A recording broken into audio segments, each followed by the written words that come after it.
अल्पवयीन मुलीला डांबून ठेवून तिच्यावर अत्याचार केल्याचा प्रकार ताजा असताना पुण्यातून पुन्हा एकदा धक्कादायक प्रकार समोर आला आहे। पुण्याच्या जंगली महाराज रोडवर राहणाऱ्या महिलेवर बलात्कार केल्याची घटना घडलेली आहे।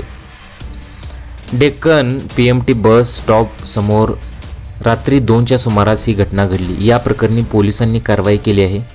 आरोपीवर गुन्हा दाखल करून अटक केली आहे। मात्र घडलेल्या या प्रकारामुळे महिलेच्या सुरक्षेचा प्रश्न पुन्हा एकदा ऐरणीवर आलेला आहे।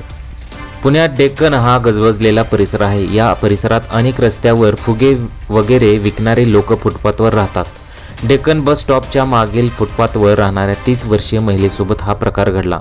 हा प्रकार लक्षात येताच महिलेने थेट पोलिसात धाव घेऊन तक्रार दाखल केली।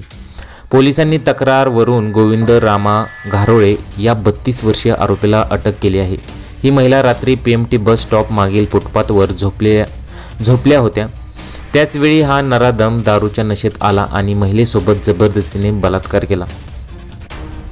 काही महिन्यांपूर्वी देखील रस्त्यावर भिक्षा मागून उदरनिर्वाह करणाऱ्या महिलेसोबत नातेवाईकांनीच फुटपाथवर बलात्कार केल्याची धक्कादायक घटना नुकतीच समोर आली आहे। येरवडा पोलीस ठाण्याच्या हद्दीत भीक मागून उदरनिर्वाह करणाऱ्या एका महिलेवर नातेवाईकांनीच फुटपाथवर अत्याचार केला होता।